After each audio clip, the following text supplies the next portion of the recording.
Zdaj pa kar nadaljujeva, pokaži CD v kamero. V kamero. Praviš, sam zlato je v življenju pomemben, ali kako že? Ni vse v denarju, nekaj tudi v zlatu. Se pravi, zlato ti daje sjaj, ne pa sreče.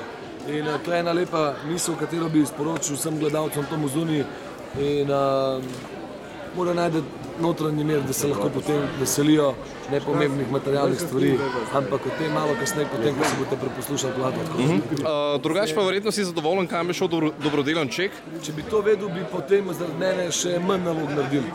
Tako da žal mi je, da mi tega ni noben povedal na uho, ker pa bi bilo ojoj. Z razpletom si zadovoljen? S kakšnim razpletom? Tekme? A se to se je že vedel prej.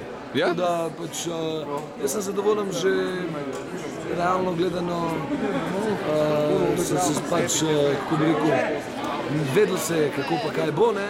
Ampak če bi se vprašal mene, bi pač jaz odkrit povem pred Volkom Klej, da bi pač privoščil recimo bolj Ines, ker ni bila recimo toliko, čeprav bi mogla biti kot ženska bolj klepetalna za te stvari, ampak ni bila tako, da je skidam kapo, on je pa itek sam pač tudi rekel, da je dobro odigral, tako da upam, da bo dobil še kakšna vloga za kakšen film. Ja.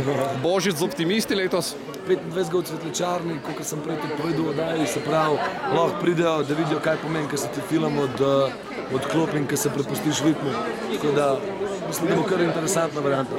Slišim, da ste pa potem na turo s Šukarji in s kom že?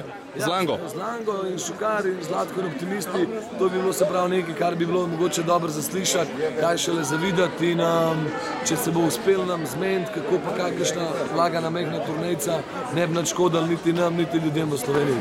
To je to. Zlatko, hvala ti. Najmanjši problem, srečno. Počakaj, nohte pokaž. Lej, sej, veš zakaj, ne? Do zadnje smo se srečali na Manikuri.